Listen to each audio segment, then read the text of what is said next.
The slap echoed through the hallway. A pregnant woman collapsed onto the polished floor, her hands reaching instinctively for her belly. Around them, expensive suits turned away. Security guards stood frozen. Only one person stopped, a janitor in a faded uniform, his grip tightening around a mop handle. When everyone chose silence because of power, one single father chose to stand up for what was right. But could he fight an entire system built to protect men like this? The alarm clock rang at 4:30 in the morning.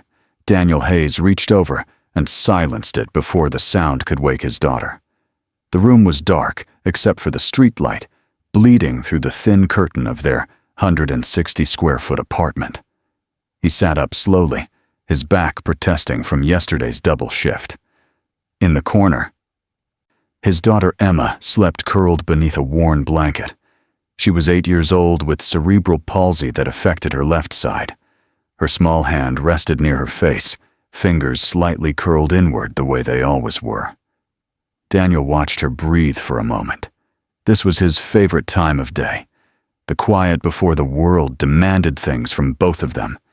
He moved through the morning routine without turning on lights, cold water on his face, the same faded blue uniform hanging on the bathroom door, the name tag that read, Daniel in block letters. He had been a janitor at the Grandeur Plaza Hotel for 6 years. The pay was $9.75 an hour. Not enough. Never enough. In the kitchenette, he heated rice porridge on the single electric burner. Emma needed soft foods in the morning. Her medication made swallowing difficult before noon. He added a little sugar, the way she liked it, and poured it into the thermos that would keep it warm until their neighbor could feed her at 7. The bicycle outside their building had a loose chain. Daniel had been meaning to fix it for 3 weeks, but kept forgetting to buy the part. He walked instead, the pre-dawn streets empty except for delivery trucks and other early risers like himself. The hotel was 40 minutes on foot. He arrived at 5:53, 7 minutes early like always. The employee entrance smelled like bleach and old coffee. Daniel clocked in and collected his cleaning cart from the supply room. His supervisor barely looked up from his clipboard. That was fine. Daniel preferred being invisible. Invisible people kept their jobs. His route started on the 3rd floor and worked upward. Hallways first, then public restrooms, then the lobby. By 8 in the morning, guests would begin appearing. By then, Daniel needed to be on the upper floors where people rarely noticed the cleaning staff. He had learned this rhythm years ago when Emma was still a baby. The memory of his wife came and went throughout each day. She had died during childbirth. Complications. The doctors used words like hemorrhage and cardiac arrest, but Daniel only remembered holding Emma for the first time while his wife grew cold in the bed beside them. That was 8 years ago. Some days, it felt like yesterday. Other days, it felt like someone else's life entirely. Emma asked questions he could not answer. Why don't you buy new clothes? Why do other kids have bigger houses? Why does my leg not work right? Daniel told her the truth in the only way he knew how. We have what we need. We have each other. That's more than some people get. But at night, after Emma fell asleep, Daniel allowed himself to think about the things he could not say out loud. He thought about the shame that lived in his chest like a stone, the shame of wanting more, the shame of being grateful for scraps, the shame of walking past people who would not meet his eyes because acknowledging him meant acknowledging that people like him existed. His neighbor Brenda watched Emma during his shifts. She was 62 and recently widowed. She never asked for payment, but Daniel left $20 on her counter every Friday. It was not enough. He knew that. She knew that. But it was what he could manage. The head of security, a man named Robert Turner, sometimes stopped Daniel in the hallways. He would say things like, "People like us need to remember our place," or "Don't make waves, and you'll do fine here." Daniel nodded. He always nodded. Making waves meant losing the job. Losing the job meant losing everything. One evening, after clocking out, Daniel saw something that made his hands go cold. The hotel manager was speaking with a health inspector near the kitchen entrance. Money changed hands. The inspector left. The manager smoothed his tie and walked away. Daniel stood there holding his empty cart. He knew what he had seen. He also knew what happened to people who spoke up about things like that. He went home and said nothing. 3 weeks later, the hotel lobby transformed for an evening charity gala. Crystal chandeliers reflected off rented silverware. Women in gowns that cost more than Daniel's yearly salary moved through the crowd holding champagne flutes. The event was hosted by Preston Hartwell, a real estate billionaire whose face appeared regularly in business magazines. Daniel's supervisor assigned him to the VIP floor that evening. 18th floor, hallways only. Stay out of sight. Don't interact with guests unless absolutely necessary. Daniel nodded and pushed his cart toward the service elevator. The 18th floor hallway was silent except for the hum of expensive air conditioning. Thick carpet absorbed every sound. Daniel worked methodically, emptying trash bins and wiping down surfaces that were already clean. This was what they paid him for. Making invisible work remain invisible. He was polishing a decorative mirror when he heard the shouting. It came from room 1809. A man's voice, loud and sharp. Then a woman's voice, pleading. Daniel's hand stopped moving. The cloth hung limp in his grip. The voices grew louder. He heard something crash. Then, the unmistakable sound of flesh striking flesh.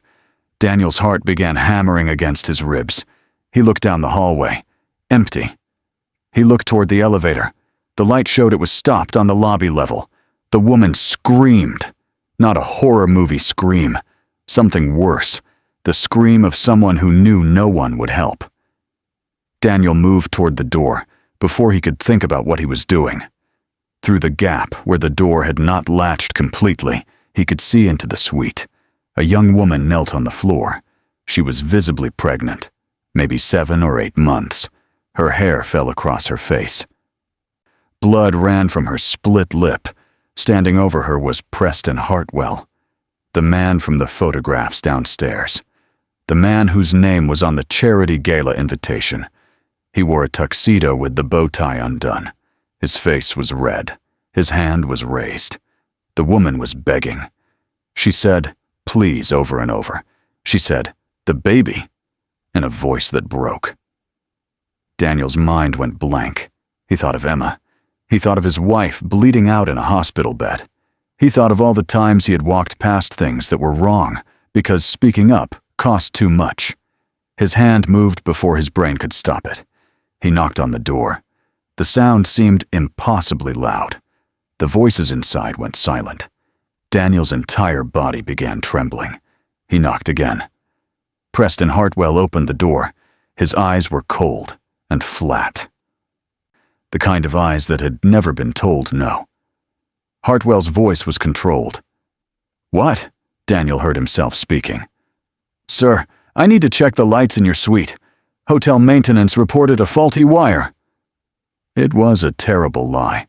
Hartwell stared at him. Behind the billionaire, the woman remained on the floor, her hand pressed against her stomach. Hartwell's expression did not change. "Get the manager." Daniel met his eyes. "The lady looks like she needs a doctor." Something shifted in Hartwell's face.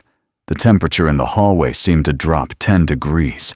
He smiled, but it was the smile of a shark. "Do you know who I am?" Daniel nodded. "Yes, sir." "Do you know who you are?" Daniel looked past him at the woman. She was staring at him now. Her eyes were wide and desperate and grateful and terrified all at once. "I'm a father," Daniel said quietly, "and I know nobody deserves to be hurt like that." Hartwell pulled out his phone. He did not break eye contact with Daniel as he spoke into it. "Send security to the 18th floor, and call Henderson. Tell him to fire the janitor immediately." 2 security guards appeared within minutes. They grabbed Daniel's arms and pulled him away from the door. The woman called out something, but the door slammed shut before Daniel could hear what she said. As they dragged him toward the service elevator, Daniel heard an ambulance siren in the distance. He hoped it was for her. The security guards deposited Daniel in the employee break room. Robert Turner stood with his arms crossed, shaking his head like a disappointed parent. "Are you insane?" Turner's voice was quiet but sharp. "That's Preston Hartwell. You just ended your career." Daniel sat in the plastic chair. His hands would not stop shaking. She needed help. "She's his wife. It's not your business." She was pregnant. He was hitting her. Turner leaned down until his face was inches from Daniel's. "Listen to me very carefully. People like you don't interfere with people like him. You have a daughter. You have rent. You have bills. What you don't have is the luxury of playing hero." The hotel manager arrived 20 minutes later. He did not sit down. He simply placed a termination letter on the table and walked out. Daniel stared at the paper. The words, "immediate dismissal" and "violation of guest privacy" blurred together. Turner spoke again, softer now. "Go home. Find another job. Forget this happened." But Daniel could not move. His mind kept replaying the sound of the woman's voice, the way she had begged, the blood on her lip, the hand pressed protectively over her belly. "If you had a daughter," Daniel said quietly, "and someone hurt her like that, would you want people to look away?" Turner's jaw tightened. He did not answer. He simply opened the door and waited for Daniel to leave. Daniel walked through the service corridor in a daze. Other employees averted their eyes. News traveled fast in a place like this. By morning, everyone would know. The janitor who thought he could challenge a billionaire.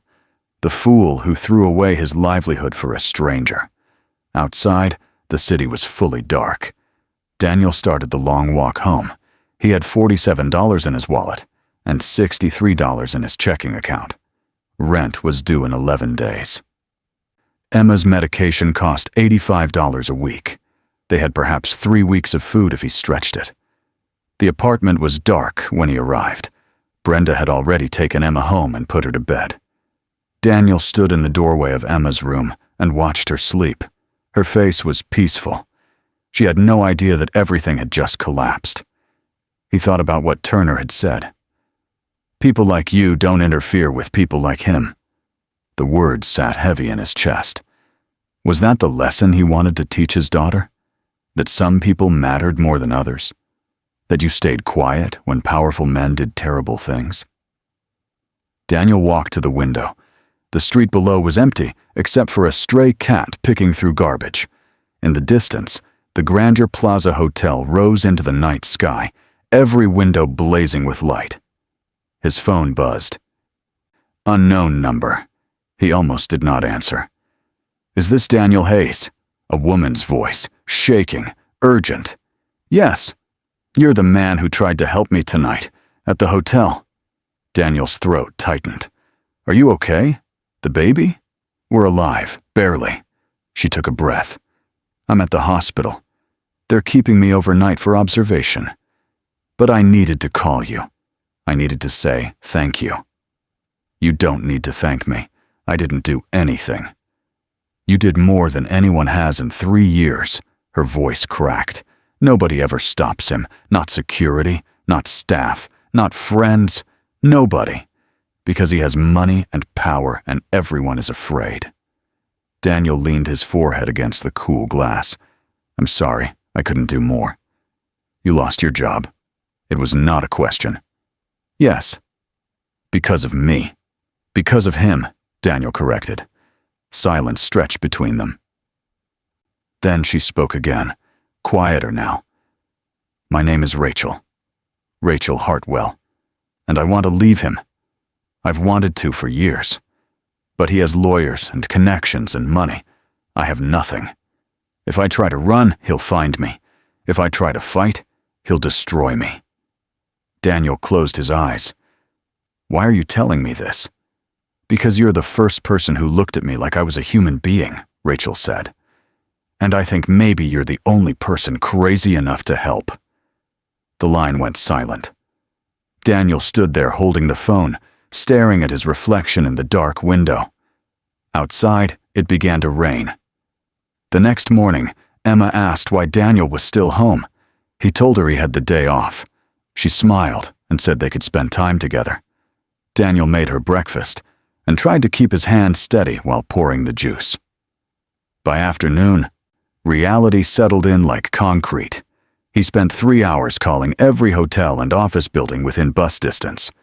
Most places hung up when they heard he had worked at Grandeur Plaza. The ones that did not hang up asked why he left. Daniel told the truth once. After that, he started lying. The lies did not help. The landlord knocked on the door at 6 in the evening. He was a thin man with tired eyes, who had owned the building for 30 years. He did not enjoy being the villain in anyone's story, but business was business. "Rent's due in 9 days, Daniel." "I know. I'm working on it." The landlord glanced past him into the apartment where Emma sat coloring at the small table. His expression softened slightly, but did not change his words. "I got 3 families on the waiting list. You're a good tenant, but I can't carry people." "You understand." Daniel understood. He understood perfectly. Being a good person did not pay anyone's bills. After the landlord left, Brenda came by with a casserole she claimed was extra from dinner. Daniel knew she had made it specifically for them. He accepted it because pride was a luxury he could no longer afford. "People are talking," Brenda said quietly while Emma was in the bathroom, "about what you did at the hotel. What are they saying?" "That you're either very brave or very stupid." She touched his arm. "I think you're both, and I think that woman is lucky you were there." "I'm not lucky I was there," Daniel said. "I lost everything." "You still have Emma. For how long? What happens when I can't pay rent? When I can't buy her medication?" Brenda had no answer for that. Nobody did. The next week became a blur of rejection. Daniel walked miles each day, filling out applications at restaurants and retail stores and warehouses. His shoes developed holes. His back ached from the bicycle he finally fixed, but could barely afford to maintain. Every door that closed felt like another nail in a coffin he was building for himself. Emma started asking questions he could not deflect. "Why are we eating rice for every meal? Why did you sell the television? Why do you look so tired?" Daniel told her they were saving money for something special. She was 8 years old, but not stupid. She stopped asking questions and started watching him with worried eyes that made him feel like he was failing at the only job that mattered. On Thursday, a man approached Daniel outside a grocery store. He was older, maybe 60, with the weathered face of someone who had done physical labor his entire life. He introduced himself as Gary and said he had heard about what happened at the hotel. "My daughter was in a bad situation once," Gary said. "Her husband put her in the hospital twice before she finally left. Nobody helped her. Everyone said it wasn't their business." Daniel did not know what to say. Gary pressed a crumpled $20 bill into his hand. "It ain't much, but maybe it helps a little." Daniel tried to refuse, but Gary was already walking away. He stood there holding the money, feeling something crack open in his chest. That night, Emma drew a picture with her crayons. She held it up proudly. It showed a stick figure man in a blue uniform standing in front of a large door. Behind the door was another stick figure, smaller, with a round belly. "That's you, Daddy. You're a hero." Daniel stared at the drawing. Emma smiled at him with complete trust and love and certainty that her father was someone worth admiring. He thought about Rachel's phone call, about her voice shaking when she said nobody ever stopped him, about the choice in front of him now. Let it go and survive, or do something and risk everything. The drawing sat on the table between them. Emma waited for him to say something. "Thank you, sweetheart," Daniel finally managed.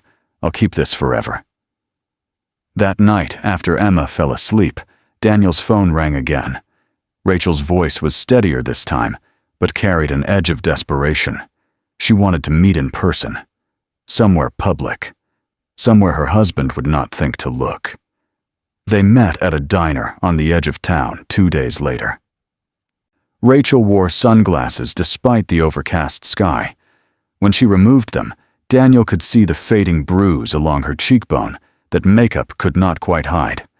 She was 28 years old, but carried herself like someone much older. She slid a small USB drive across the table. The plastic was warm from her hand. 3 years of evidence, Rachel said. Videos from security cameras I installed in the house. Text messages where he threatened to kill me if I ever left. Medical records from 4 different hospital visits. The doctors knew. They all knew. But nobody filed a report because Preston has connections everywhere. Daniel looked at the drive but did not touch it. Why are you giving this to me? Because I can't use it myself. If I go to the police, his lawyers will bury it. If I go to the press, they'll destroy my credibility before the story even runs. But you, she leaned forward. You're already outside the system. You have nothing to lose. I have a daughter. So do I. In here. Rachel's hand moved to her stomach. A son. Due in 8 weeks. And if I don't get away from Preston before then, I don't know if either of us will survive. The waitress refilled their coffee. They sat in silence until she moved away. Daniel finally picked up the drive. It weighed almost nothing but felt impossibly heavy. What do you want me to do with this? Find someone who will listen. A reporter, a lawyer, an advocacy group. Someone who cares more about the truth than about protecting powerful men. Daniel spent the next week trying. He contacted 3 newspapers. None would touch the story without Rachel going on record, which she could not do safely. He called 2 law firms that specialized in domestic violence. Both said they could not take the case without substantial upfront payment. Finally, a young journalist named Claire Patterson agreed to meet him. She worked for an online news site that covered local corruption. She was 26, idealistic, and hungry for a story that mattered. Claire watched the first video in silence. It showed Preston shoving Rachel down a staircase. The timestamp was from 14 months ago. Claire's hands trembled slightly as she took notes. This is incredibly serious, Claire said. If I run this story, it could change everything. Then run it. There's a problem. Preston Hartwell owns significant shares in 3 major media companies. He has relationships with advertisers, politicians, and judges. The moment this goes public, he'll come after everyone involved. That includes you, me, and Rachel.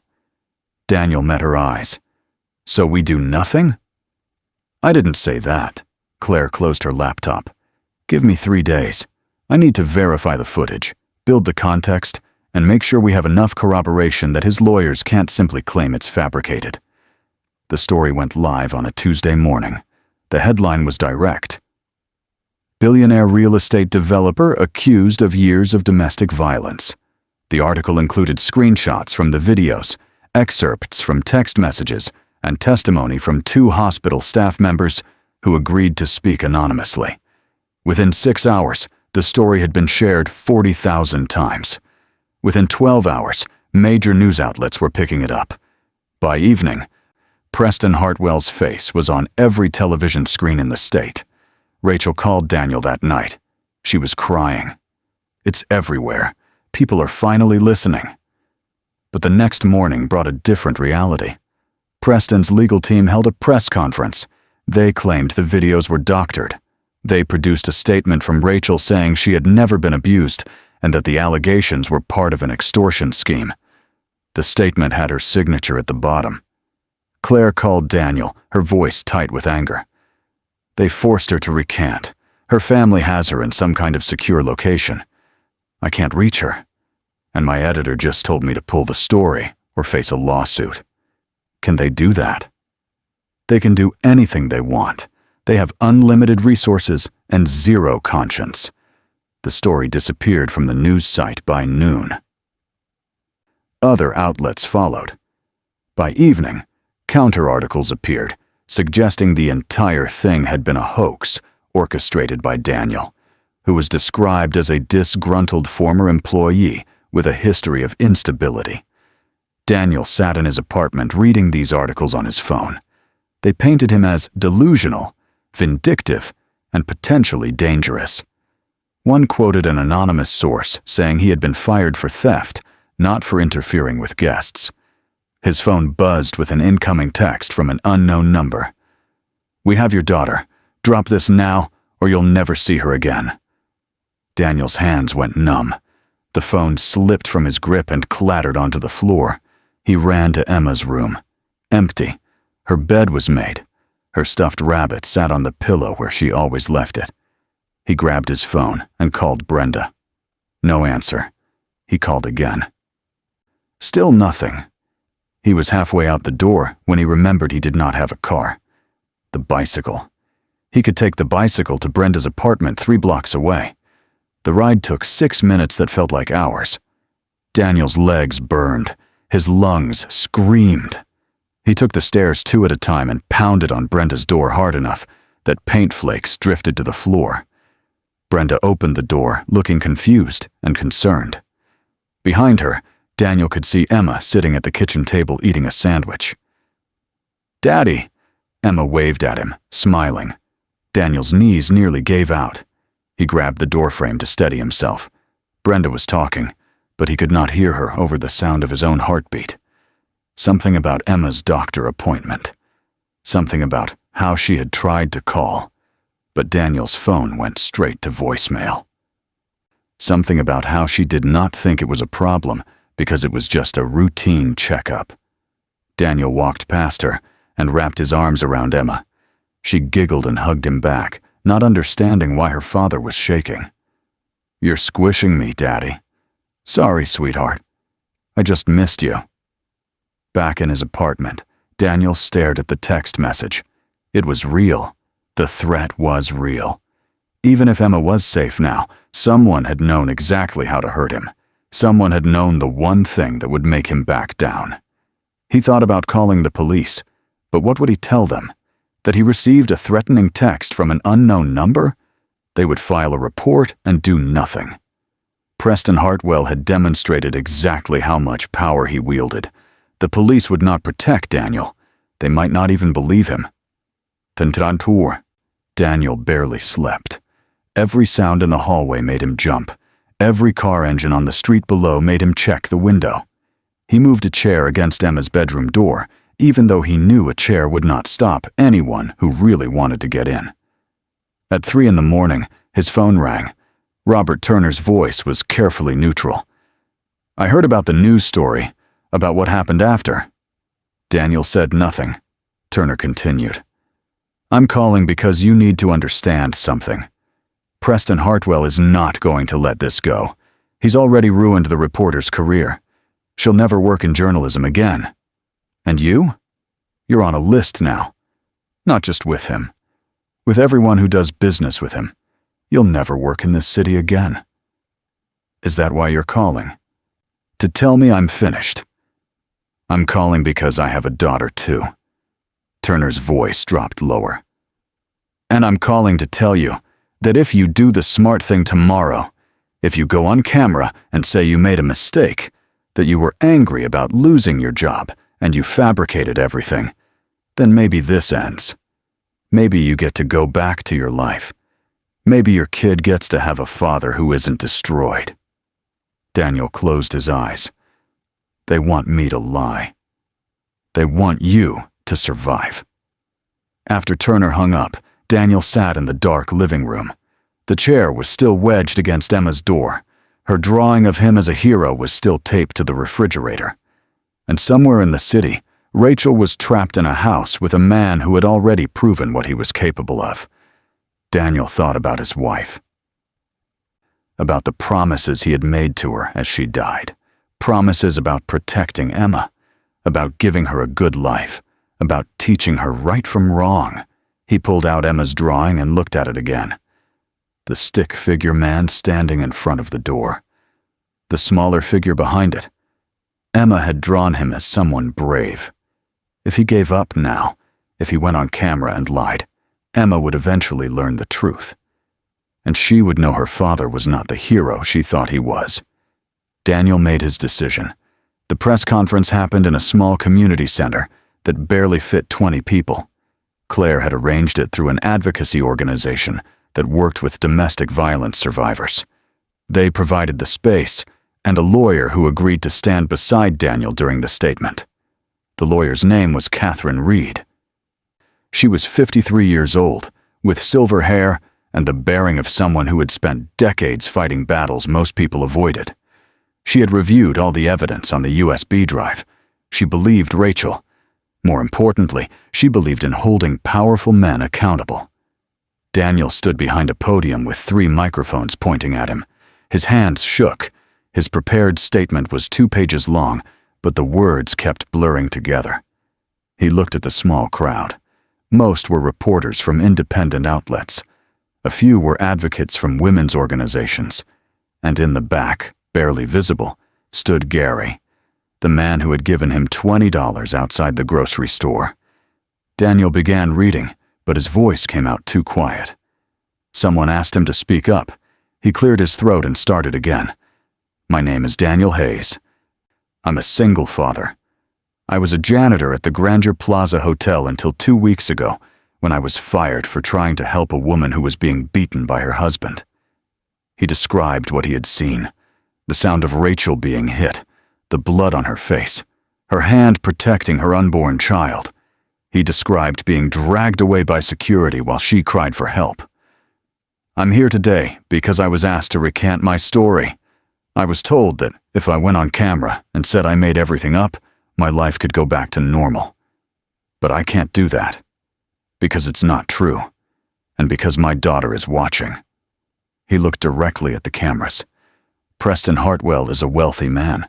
He has lawyers and connections and power. I have none of those things. What I do have is the truth. And I have evidence that shows a pattern of abuse spanning 3 years. Catherine stepped forward and announced that their legal team was filing a formal complaint with the district attorney's office. She stated that multiple victims had come forward with similar allegations against Preston. She read their statements, their names redacted for safety. The press conference lasted 18 minutes. By the time Daniel walked out of the building, the video was already being shared online. Within an hour, it had 100,000 views. By evening, it had crossed 1 million. The response was immediate and divided. Supporters called Daniel brave. Detractors called him an opportunist. Preston's legal team released another statement denying everything and promising to sue for defamation. But this time, the story did not disappear.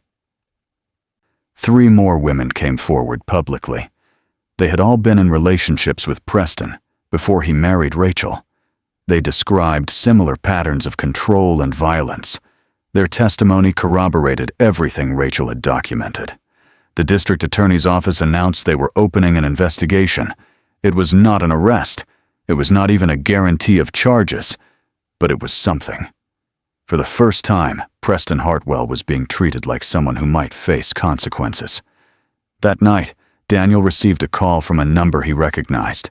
Rachel's voice was different, stronger. "I saw what you did today, what you said. Are you okay? I left, this afternoon, while Preston was meeting with his lawyers. I took my things, and I left. I'm in a safe house now. They can't find me here." Daniel felt something loosen in his chest.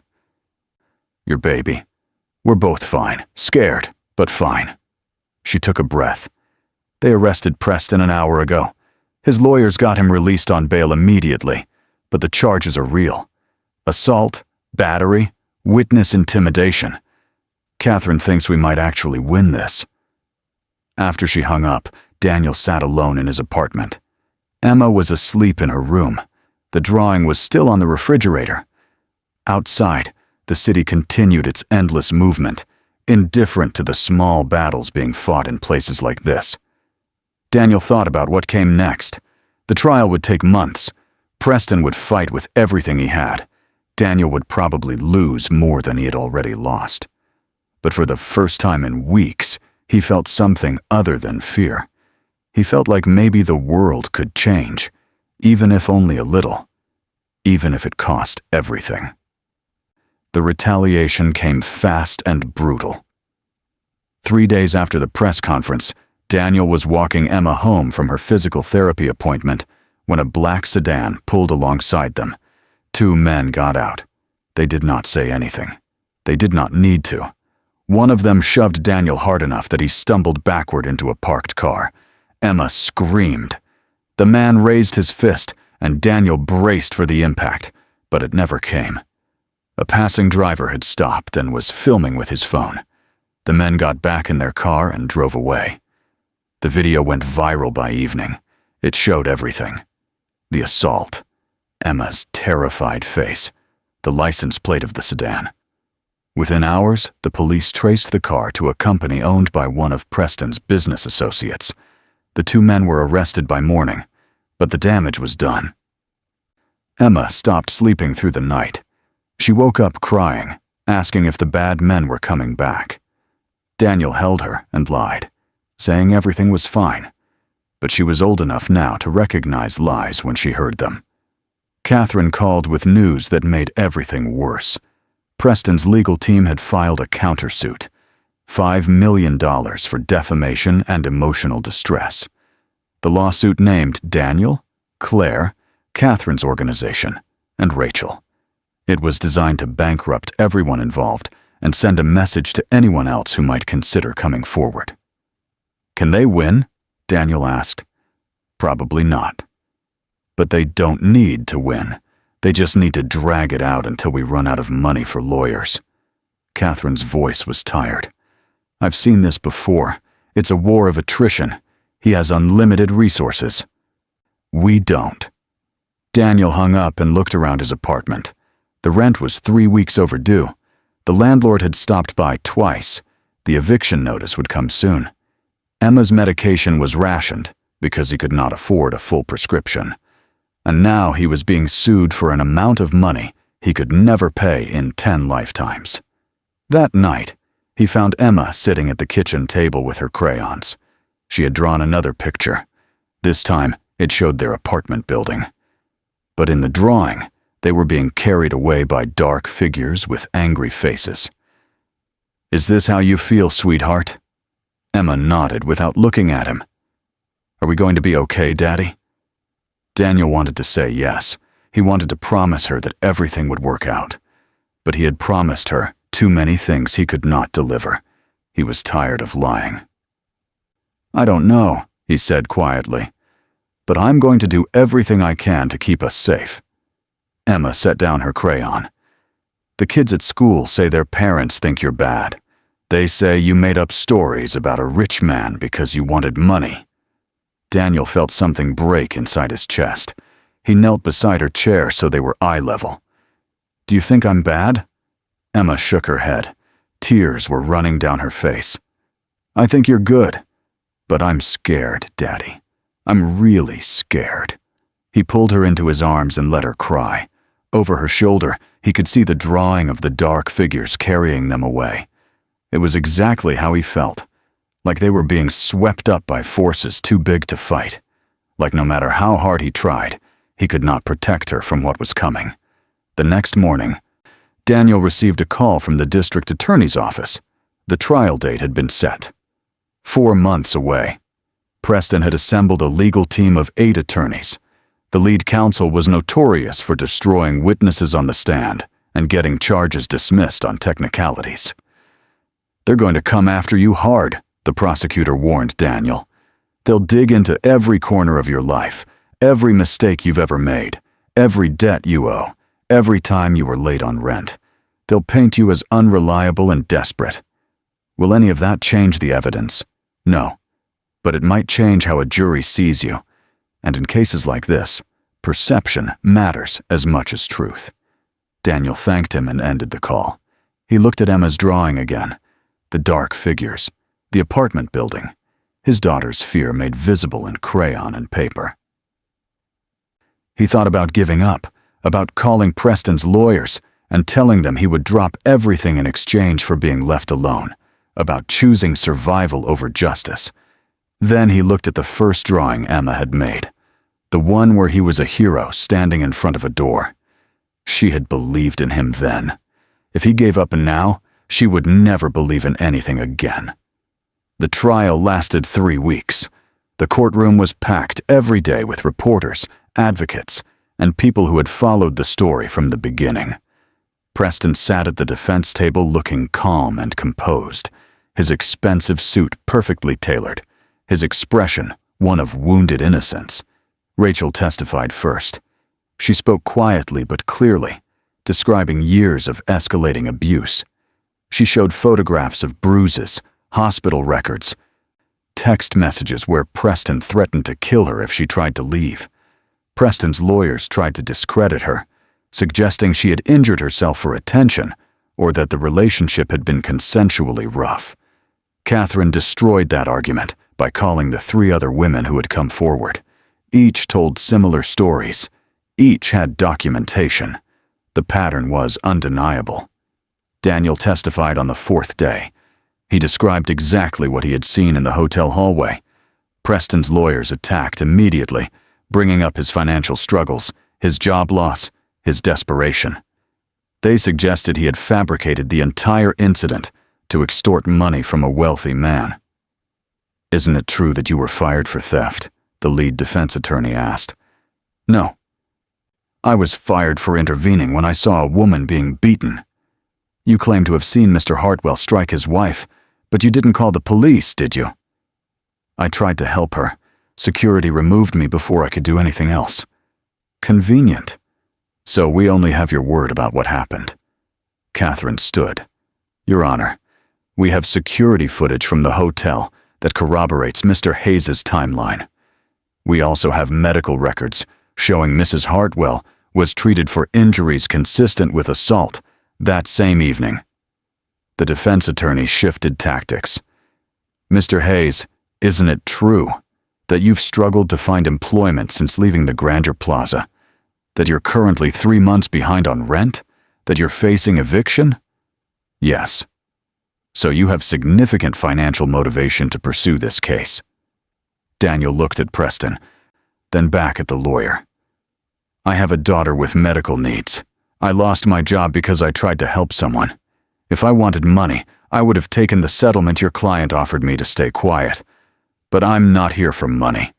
I'm here because what he did was wrong." The defense continued hammering, but Daniel did not break. He told the truth exactly as it had happened. No embellishment, no drama. Just a man who saw someone being hurt and could not walk away. The turning point came in the 2nd week. Preston's former driver testified for the prosecution. He had worked for Preston for 7 years and had witnessed multiple incidents of abuse. He had recordings on his phone from times when Preston had assaulted Rachel in the car. He had stayed silent because Preston paid well and he had a family to support.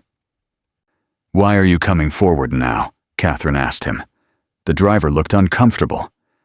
"Because I saw that janitor on TV, the one who lost everything just for trying to help. And I thought, if he can do that, maybe I can stop being a coward." Preston's lawyers tried to suppress the recordings, but the judge allowed them as evidence. The jury heard Preston's voice screaming at Rachel, heard the sounds of her being struck, heard her begging him to stop. Several jury members looked away. One woman covered her mouth. The verdict came on a Friday afternoon. Guilty on all charges: assault, battery, witness intimidation. The judge sentenced Preston to 8 years in prison with no possibility of early parole. The courtroom erupted in applause. The judge had to call for order. Rachel stood and walked to where Daniel was sitting. She did not say anything. She just hugged him while crying. Catherine joined them. Then Claire. Then the 3 other women who had testified. They stood together in a circle while reporters took photographs and the courtroom slowly emptied. Preston was led away in handcuffs. He did not look at any of them. His face showed nothing. No remorse, no anger, just emptiness. Outside the courthouse, a crowd had gathered. People held signs supporting the survivors. Someone started chanting Daniel's name. He felt strange hearing it. He was not a hero. He was just someone who had made a choice that most people avoided making. A reporter asked him how he felt. Daniel thought about the question. How did he feel? Relieved, exhausted, scared about what came next. I feel like maybe the system works sometimes, he said. Not always. Not easily. But sometimes. 6 months later, Daniel stood outside a small community center watching Emma play with other children. She was laughing, her movements still slightly uncoordinated from the cerebral palsy, but much stronger than before. The new physical therapy program was helping. They could afford it now. After the trial, several organizations had offered Daniel employment. He chose to work with Catherine's advocacy group, helping other people navigate the legal system when they witnessed or experienced abuse. The pay was modest, but enough. They had moved to a better apartment with 2 bedrooms. Emma finally had her own space. Rachel had given birth to a healthy boy 3 weeks after the trial ended. She named him James. She and Daniel met for coffee sometimes. 2 people bound together by the worst moment of their lives that had somehow led to something better. She was rebuilding slowly, learning to trust again, learning to sleep without jumping at every sound. The Grandeur Plaza Hotel had reached out with an offer to rehire Daniel at a significantly higher wage. He declined. Some places held too many ghosts. Catherine's organization had grown substantially after the trial. Donations poured in. Other survivors came forward with their own stories. The Stand Up Fund now helped dozens of people annually with legal fees, relocation costs, and protective services. Daniel served on the board. He spoke at schools and community events about the importance of intervention when witnessing abuse. At one of these events, a man approached him afterward. He was young, maybe 25, wearing a security guard uniform. He said he had seen something at his workplace, but was afraid to report it. Daniel talked with him for an hour. By the end, the man had decided to file a formal complaint. Daniel gave him Catherine's card. Emma was thriving in her new school. She still drew pictures, but now they showed houses with gardens and families holding hands. The dark figures were gone. She told her classmates that her father was someone who helped people. She said it with pride. One evening, Daniel received a letter from an inmate at the state prison. It was from Preston's former driver, who had been convicted of being an accessory to witness intimidation. He wrote that he was taking classes in prison, learning to read better, planning to work with domestic violence prevention programs when he was released. He thanked Daniel for giving him the courage to finally do the right thing. Daniel kept the letter. He kept all of them. Letters from people who said his story had inspired them to speak up, to leave abusive relationships, to stop looking away when others were hurt. He did not think of himself as inspirational. He thought of himself as someone who had been terrified and had acted anyway. On Sunday mornings, Daniel and Emma visited his wife's grave. They brought flowers, and Emma told her mother about school. Daniel would stand quietly, remembering the promises he had made. He thought he was finally keeping them. Not perfectly, but honestly. As they walked back to their car, Emma took his hand. She looked up at him with those serious eyes that saw more than a child should have to see. "Daddy, do you think other people will stand up too?" "Like you did." Daniel thought about the question, about the man in the security uniform, about Preston's driver, about Rachel finding her voice, about all the small acts of courage that happened every day in places nobody was watching. "I think some will. And every time someone does, it gets a little easier for the next person. That's how things change, sweetheart. One person at a time." Emma smiled and squeezed his hand. They walked together into the bright morning, 2 survivors moving forward, carrying their scars, but no longer defined by them. Behind them, the past remained. But ahead, the future waited, uncertain but no longer quite as frightening. And that was enough.